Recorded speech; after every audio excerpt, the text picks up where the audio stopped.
Lease में हम देखने लगे हैं स्प्रिंग 21 का पास पेपर। इस पास पेपर की ब्यूटी ये है कि इसमें नोट्स हैं और एक्सटेक्ट्स हैं, यानी कि इसी को देखें तो ये फुल फ्लेज एक बड़ी रिक्वायरमेंट है, प्लस इसमें एक्सटेक्ट्स भी मांगे हुए हैं।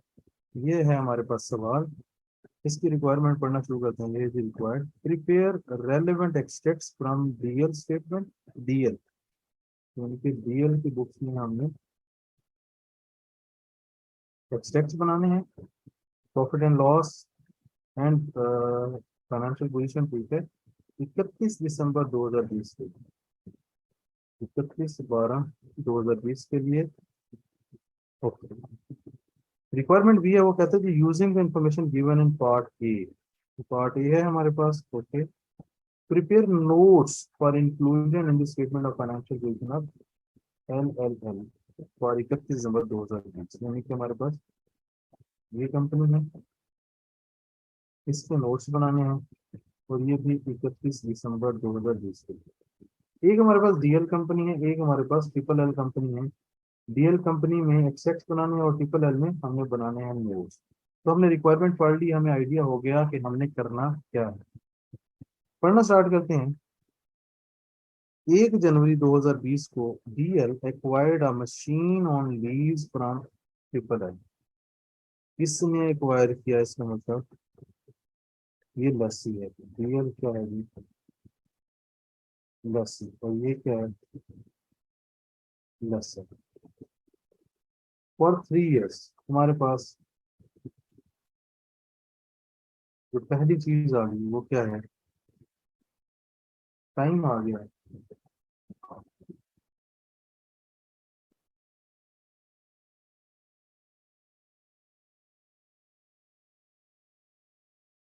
3 इयर्स।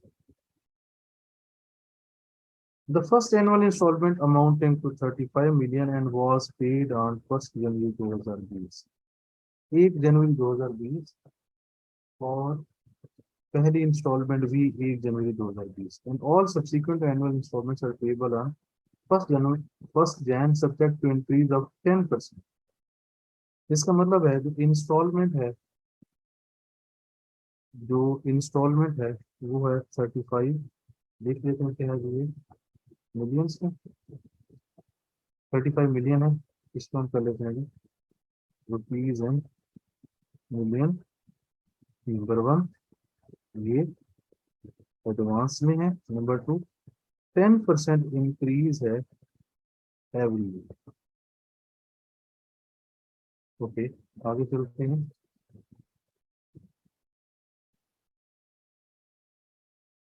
35 मिलियन की इंस्टॉलमेंट थी। 1 जनवरी, 1 जनवरी एडवांस है, हर साल एडवांस में है, और जो इंस्टॉलमेंट है वो 10% इंक्रीज होती है। DL incurred initial direct cost 5 million. Initial direct cost आ गई थी IDC 5 million. As an incentive to DL for entering into lease, triple L reimbursed 0.2 million. ये वो है जो रिसीव्ड है। इंसेंटिव रिसीव्ड आ गया 2 मिलियन।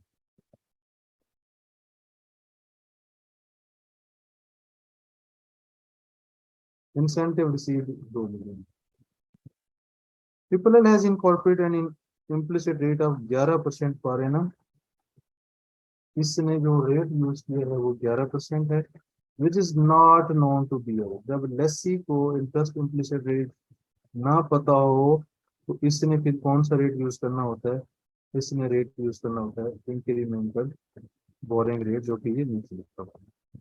इसका मतलब इंटरेस्ट रेट मेरे पास आ गया 12%। आगे पढ़ते हैं। Residual value of machine at the end of 3 years is estimated 30 million. Residual value कितनी है? 30 million, out of which DL has guaranteed 20 million। Total residual value है 30 million, जिसमें से गारंटी किसके है? 20 million पे। इसका मतलब मेरे लिए जो GRV है वो कितनी है? 20 million। Okay, DL is also obliged to incur decommissioning cost of 4 million at the end of lease। Pre commissioning cost, pre storing cost कितनी है?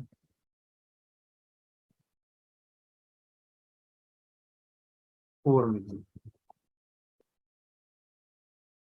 और ये लाइन हमने पढ़ ली, ये डिस्काउंटेड 12% है, अगर जरूरत पड़े तो आप इसको यूज कर लें। जी हमने पूरा क्वेश्चन पढ़ लिया है, और पार्ट ए जो कि लस्सी के लिए है, हमने उस क्वेश्चन को पढ़ के उससे रिलेटेड जो भी इंफॉर्मेशन है वो सारी यहाँ पे नोट कर ली। जब हम क्वेश्चन पढ़ लेते हैं और उससे उठा के यहाँ पे डाटा ले आते हैं, हमारा अगला स्टेप होता है कि हमने उसकी प्रेजेंट वैल्यू कैलकुलेट की।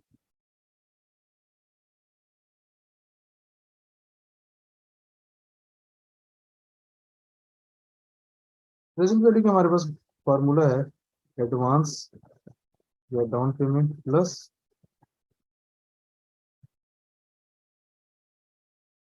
1 - 1 प्लस आर इज पर minus M for R into A plus A into 1 + r is पर माइनस। अब चूंकि ये लेसी है, लेसी में एडवांस पेमेंट हम लीज की प्रेजेंट वैल्यू में नहीं लेते, नंबर वन। नंबर टू, 35 है और हर साल 10% बढ़ेगी, इसका मतलब ये है कि ये रेगुलर सेम पेमेंट नहीं, तो ये भी है, हम इसको यूज कर रहे होंगे।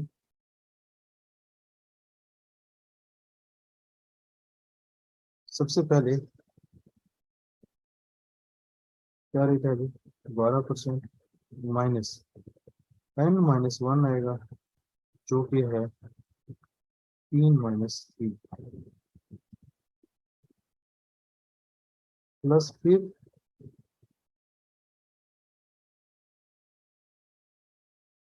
n - 1। अब मेरे पास फर्स्ट ईयर के ऊपर 35 है, सेकेंड ईयर के ऊपर मैंने इसको 10% बढ़ाना है, इसका मतलब मुझे करना पड़ेगा 1.1%। इसके ये बन गया 38.5। थर्ड पे फिर 1.1, ये हो गया 42.35। तीन मेरे पास इंस्टॉलमेंट की वैल्यूज आ गई। नंबर वन, n - 1 ये हटा लेते हैं क्योंकि ये हर साल के फिगर पे हमने लाना है। सबसे पहले इसको तो मैंने शामिल ही नहीं करना, इसको करना है 38.5, और ये एक साल के बाद।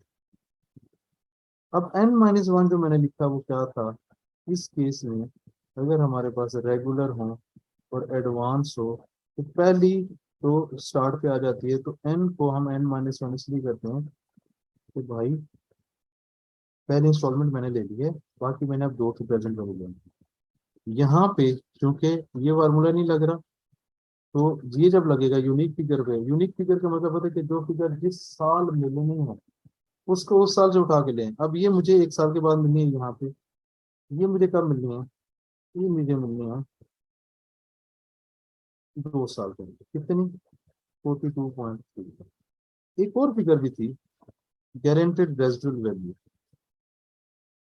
ये मुझे मिलनी थी तीसरे साल के। जब मैं इन तीनों को सॉल्व करता हूँ तो मेरे पास जो प्रेजेंट वैल्यू आती है वो है 82.38। हमारी रिक्वायरमेंट थी, ये लेसी है, इसके हमने बनाने हैं एक्स कैप्स, बिल्कुल ठीक है। प्रेजेंट वैल्यू ले ली, ये मेरे पास आ गई लीज लाइबिलिटी 82.38। मैं राइट ऑफ यूज एसेट बनाता होता हूँ, जिसमें मैंने लिया लीज लाइबिलिटी को, इसके बाद मैंने लिया एडवांस को, इसके बाद मैंने इसमें ऐड किया इनिशियल डायरेक्ट कॉस्ट, मुझे लीज इंसेंटिव मिला है, उसको मैं लेस कर दूंगा। इसके बाद है प्रोविजन डिसमेंटमेंट। अब प्रोविजन है ये वाली 4, प्रोविजन ऑफ 4। ओके,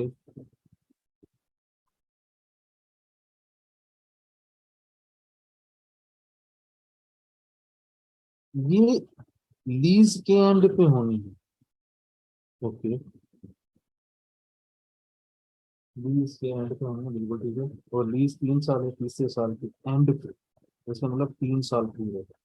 जब इसको मैं डिस्काउंट करूंगा ये होगा 2.85। 2.85। अब इनको मैं करता हूँ ऐड। ये मेरे पास फिगर बनती है 123.23। तो ये आ गया मेरे पास लीज लाइबिलिटी, ये आ गई मेरे पास राइट ऑफ यूज एसेट। अगर मैं इसकी एंट्री करूं, राइट ऑफ यूज एसेट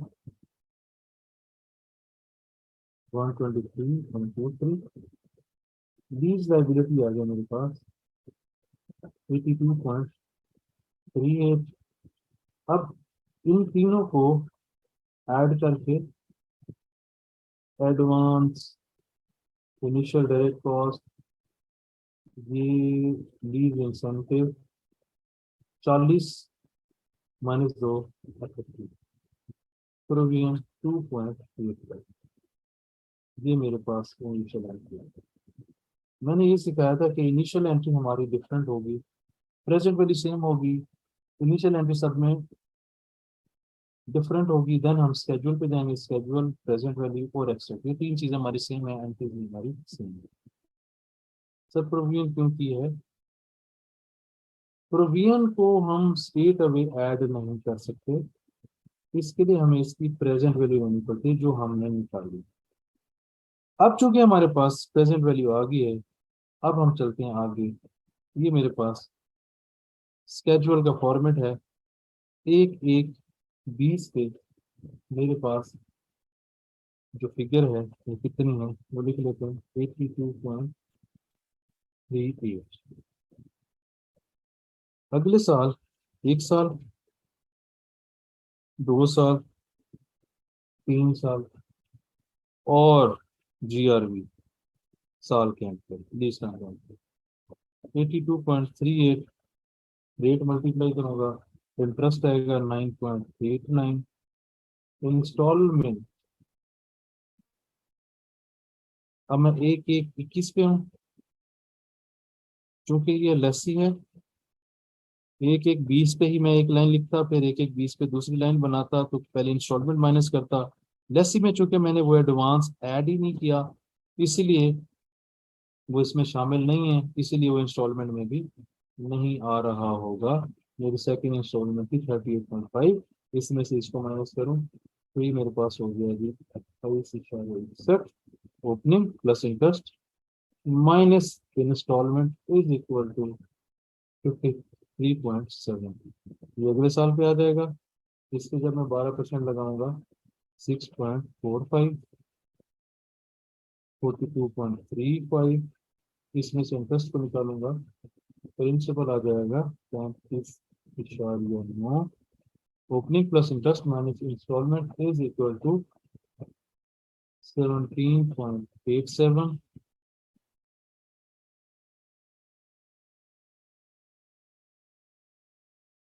एक एक बॉक्स बिल्कुल ठीक है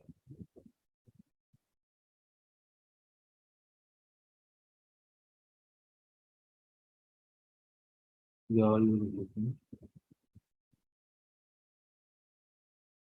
ये मेरे पास आ गया 17.87। एक एक 20, 21 पे एक, 22 पे एक नहीं, एक यहाँ पे थी, एक यहाँ पे थी, एक यहाँ पे, इसमें मतलब तीन यहीं पे खत्म हो जाते हैं, ये करेक्ट कर लेते हैं। 31/12 यहाँ पे, 31/12/22, इस पे मैं इंटरेस्ट लूंगा, ये मेरे पास आ जाएगा 2.14। GRV थी 20, 17.83, और ये हो जाएगा 0। इस तरीके से हमारा स्केड्यूल हो जाता है डन।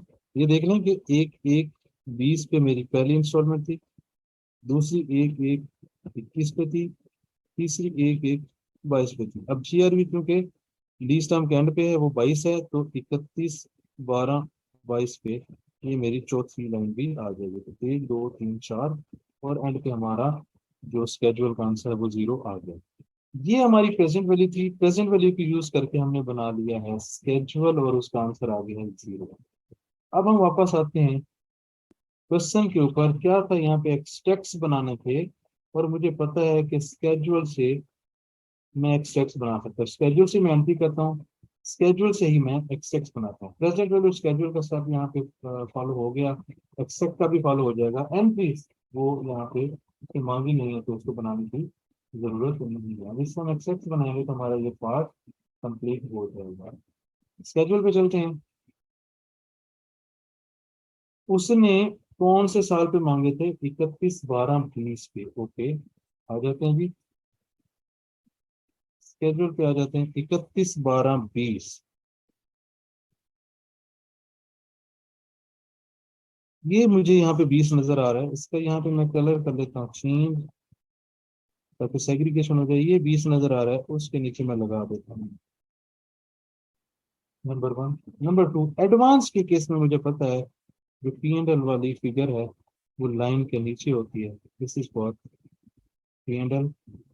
और ये करंट पोर्शन में रिसीवेबल के तौर पे भी आएगा। मैं लेस ही हूँ तो पेबल के तौर पे आएगा, रिसीवेबल पेबल के तौर पे आएगा। चूंकि मैं लेस ही हूँ तो ये मेरा करंट पोर्शन में पेबल भी आ जाएगा। ये मेरा करंट एसेट है और इसके नीचे सबका टोटल नॉन करंट एसेट है जो कि इसके बराबर आएगा 53.77। एक्सट्रैक्ट पे चलते हैं। कंपनी का नाम DL, स्टेटमेंट का नाम एक्सट्रैक्ट लिखना फर्ज है। 2020, ये रुपीज एंड थाउजेंड नहीं है, ये रुपीज एंड मिलियन है। ओके,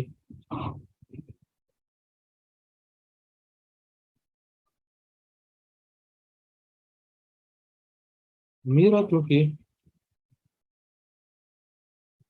एक सेकेंड ये मैं कॉल कर लेता हूँ सारा फिर समझा देता हूँ। कंपनी का नाम, स्टेटमेंट का नाम एक्सट्रैक्ट लिखना पड़ेगा फॉर द ईयर एंडेड 20। ये वाली फिगर इंटरेस्ट वाली फिगर P&L में आ जाएगी। मेरा ये नॉन करंट पोर्शन है, ये करंट पोर्शन है। ओके, और ये इंटरेस्ट का करंट पोर्शन। डन हो गया जी। नॉन करंट में लिख लेता हूँ। नॉन करंट आ गया जी मेरा 53.77। कैसे? इन दोनों का टोटल जो कि इसके बराबर है। करंट पोर्शन 28.61, करंट पोर्शन 28.61, और इंटरेस्ट जो कि करंट पोर्शन में आएगा वो कितना जी? 9.89। यही मेरा P&L में आ जाएगा 9.89। ओके, स्केड्यूल से जो चीजें आ सकती थी वो मैंने कर ली। अब अगर आप जाकर देखें सोल्यूशन में, हमने एक चीज की प्रेजेंट वैल्यू ली थी, that is this. Present value का ये होता है कि अगर तीसरे साल के एंड पे मैंने 4 पे करना, आज मैंने इसकी प्रेजेंट वैल्यू ली तो मैंने इसको अनवाइंड भी करना है। हर साल जो मेरा इंटरेस्ट रेट होगा वो मैं लगाऊंगा तो मेरे पास इंटरेस्ट आएगा। ये बन गया मेरे पास 0.34। एंट्री क्या होती है? Interest expense debit, this provision credit. अब ये इंटरेस्ट एक्सपेंस है, क्योंकि मैं एक्सट्रैक्ट में एक इंटरेस्ट लिख चुका हूँ लीज वाला, तो ये भी मैं यहाँ पे लिखता हूँ।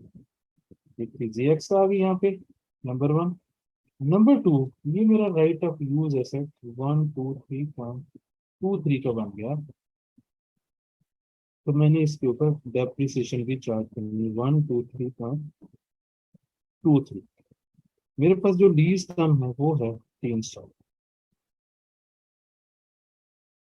ओके, मैं क्वेश्चन में देख लेता हूँ और कौन सी इंफॉर्मेशन अवेलेबल है। लीज टर्म तो आ गया 300, क्या कहीं यूजफुल लाइफ है वो देख लेते हैं। यूजफुल लाइफ नहीं गिवन। हमने ये देखा था कि अगर ट्रांसफर हो रहा हो या ओनरशिप जा रही हो तो हमने किस पे डेप्रिशिएट करना है, यूजफुल लाइफ पे करना है। अगर वो दोनों ऑप्शन ना हो तो लीस्ट नंबर यूजफुल लाइफ में जो पहले खत्म हो जाए उस पर डिवाइड करना, क्योंकि इसमें है ही एक, इसे एक पे डिवाइड करेंगे और ये मेरे पास डेप्रिसिएशन आ जाएगी। नहीं,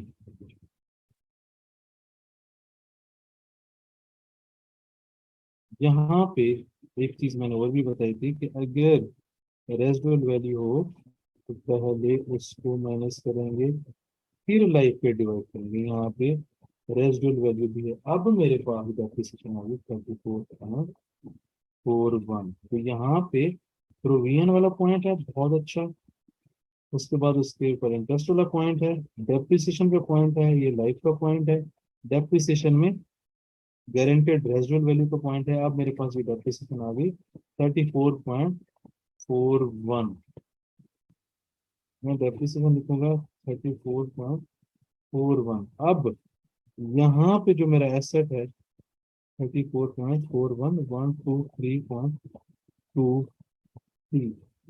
इस पे जब मैं नेट करूंगा तो ये मेरे पास बनेगा 88.82। अब मेरा पार्ट है हो जाता है कंप्लीट। इसमें बड़े अच्छे अच्छे पॉइंट से लेसी को लेकर डाउन पेमेंट, हमारा प्रोविजन, इंसेंटिव रिसीव्ड, प्रोविजन के ऊपर फिर इंटरेस्ट, डेप्रिसिएशन करते हुए दोनों लाइफ को देखना, डेप्रिसिएशन करते हुए गारंटेड रेजिडुअल वैल्यू को देखना। तो यहाँ पे बड़े अच्छे अच्छे कॉन्सेप्ट है जिसको हमने यूज करके इस पार्ट ए को अटेम्प्ट कर लिया।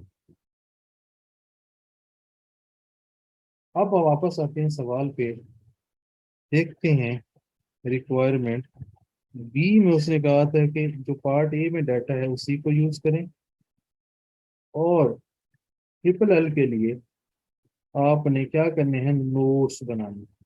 ओके, ट्रिपल एल हमने यहाँ पे लिख लिया था कि ये लेसर है, ये लेसी था, ये हम कर चुके हैं। अब इसके ऊपर डाटा हमने सारा रीड आउट कर लिया हुआ है। मुझे पता है कि मेरे पास जो इंस्टॉलमेंट्स हैं, पहली है 35, दूसरी है 38.5, तीसरी है 42.35। यानी मेरे पास तीन है। क्वेश्चन पे वापस आते हैं। अब लेसी को ये रेट नहीं पता था इसलिए ये रेट यूज किया, लेसर को तो इस रेट का पता है। इसका मतलब हम अपनी कैलकुलेशन में ये वाला रेट यूज कर लेंगे। इसी रेट को यूज करके उसने कैलकुलेशन की में जी आर वी मेरा है 20। अब मैं लेसर हूँ, मुझे लेसी ने गारंटी दी है या किसी थर्ड पार्टी ने दी है, मेरे लिए सारी रेलेवेंट है। था क्या, 30 टोटल वैल्यू थी जिसमें से लेसी ने 20 गारंटी दी थी, तो लेसी की कैलकुलेशन में 20 आनी थी। अब मैं लेसर हूँ, मेरे लिए तो दोनों रेलेवेंट है, तो मैं दोनों लूंगा। अब ये मेरे पास डाटा आ गया, इस डाटा को यूज करते हुए मैंने इसकी निकालनी है प्रेजेंट वैल्यू। प्रेजेंट वैल्यू निकाल लेते हैं, अपना यूनिवर्सल फार्मूला निकालते हैं। एडवांस या down payment plus instalment into 1 - 1 plus R raise पर minus N over R plus A into 1 plus R raise पर माइनस एन। बिल्कुल भी डाउन पेमेंट है, बिल्कुल है। रेगुलर पे इंस्टॉलमेंट ये नहीं है। 38.51.11 माइनस, ये मुझे मिलेगी पहले साल के बाद। 42.35, ये मुझे मिलेगी दूसरे साल के बाद। मुझे 20 मिलेगी तीसरे साल के बाद, और मुझे 10 मिलेगी तीसरे साल के बाद। इन सबको जब मैं सॉल्व करूंगा तो मेरे पास प्रेजेंट वैल्यू बनती है 125.99। अब क्वेश्चन क्या है, नोट्स बनाने। नोट्स जब बनाने होते हैं तो मुझे पता है, मैं इनको अरेंज करता हूँ। सबसे पहले मैं लिख लेता हूँ ग्रॉस और नेट इन्वेस्टमेंट ये हमारी प्रेजेंट वैल्यू जो कि नेट इन्वेस्टमेंट है। ग्रॉस इन्वेस्टमेंट लिख लेते हैं, कलर चेंज कर लेते हैं।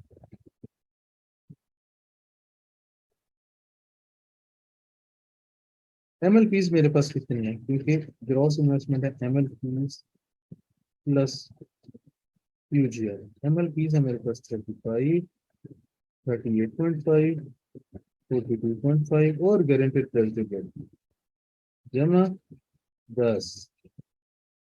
तो हम ये जो ग्रॉस इन्वेस्टमेंट है ये आ गया मेरे पास 135.85। अनअर्न्ड फाइनेंस इनकम कितना बनेगा अभी, gross investment minus net investment is equal to unearned finance income. अब प्रेजेंट वैल्यू के बाद मैं इसका एक नोट बनाता होता हूँ। नोट में क्या करना होता है, ये मैंने अरेंज करना।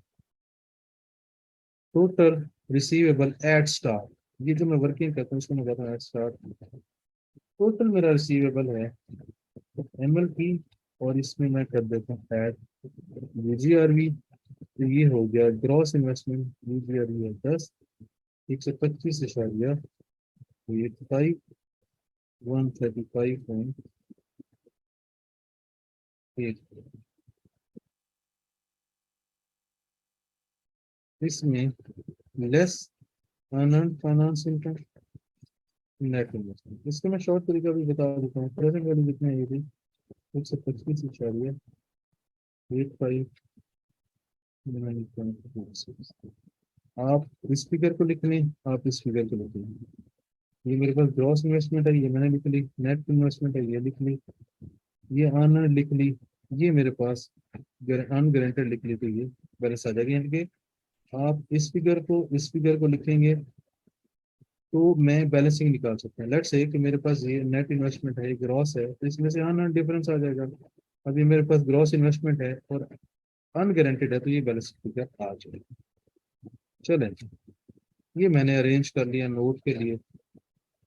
अब ये वाला कॉलम लिखने के लिए जरूरी है कि मैं पहले इसका स्केड्यूल बनाऊं। ये मेरे पास 125.9 मैं था उसके स्केड्यूल के ऊपर। ये मेरे पास फॉर्मेट है क्योंकि लेसर है। ओके, एक एक 20 के ऊपर मेरे पास ओपनिंग बैलेंस कितनी होगी, तो 25,000।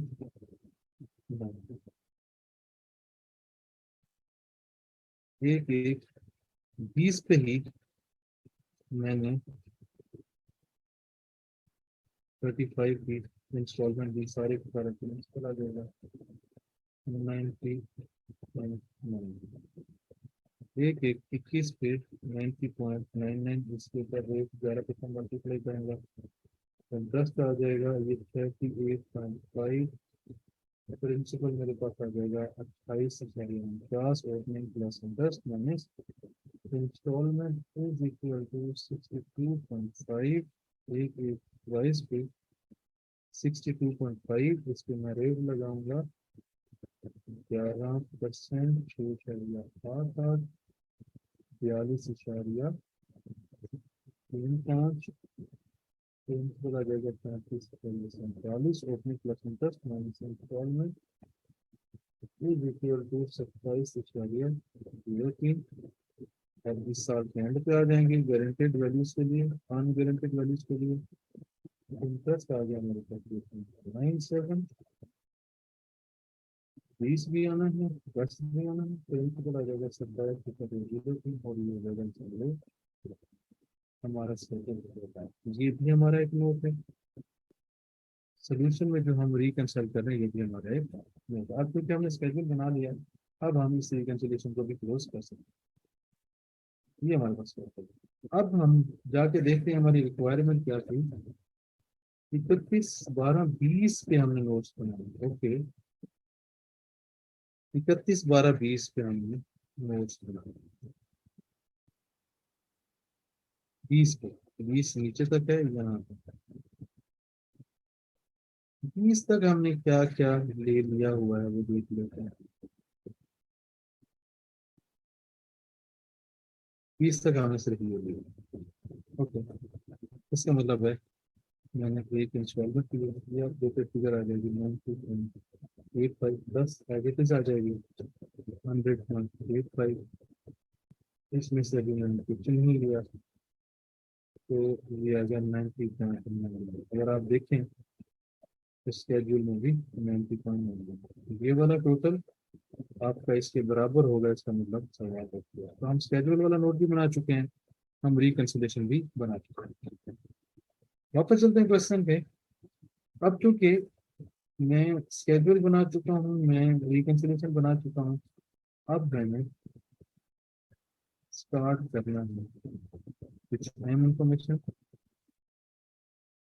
नोट बनाना शुरू करते हैं। कंपनी का नाम लिखते होते हैं, वो लिख दिया, नोट्स लिख दिया for the year ended 31 December 2020 के लिए। ये मुझे पता है फाइनेंस लीज है, सबसे पहला काम हमने किया है।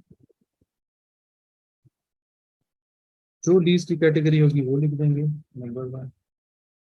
नंबर 2, ये 1 है, 1.1 में कुछ अहम इंफॉर्मेशन कि 11% रेट लगाया है, रेंटल 35 के थे, फिर हर साल 10% बढ़ते गए। ये अपनी इंग्लिश की लाइन से लिखेंगे। एडवांस में थी, GRV 20 थी और UGRV 10 थी। ये हमारी अहम इंफॉर्मेशन थी जिसका हमने लिख दिया। अब जब मैं इंस्टॉलमेंट ये लिख रहा हूँ तो मेरा जो लीज टर्म है वो कितना था, 3 साल। ये अहम इंफॉर्मेशन यहाँ पे लिख ली। फॉर द ईयर एंडेड हम स्केड्यूल से, किधर बताओ, स्केड्यूल से हम फॉर द ईयर एंडेड लिखते होते हैं। तो जो इंटरेस्ट बना था नेक्स्ट ईयर के एंड पे, ये मेरे पास स्केड्यूल है, क्योंकि ये एक एक इक्कीस को पे होना है, बट ये टाइम कौन से का है, इससे टाइम का इंटरेस्ट है जो अगले साल की पहली तारीख पे पे होना है, और वो है 10.0। ओके, ये आ गई मेरे पास फाइनेंस कॉस्ट मेच्योरिटी एनालिसिस। जिस साल की आप करें, जिस साल पे आप करें, आप इस साल भी करें, आपको पता है आपको अगले साल ये मिलना है, फिर आपको ये 22 में मिलना है। ओके, अब जो मुझे एक साल में मिलना है वो कितना है, 38.5। तो मुझे दूसरे साल में मिलना है 42.35 प्लस 20 प्लस 10।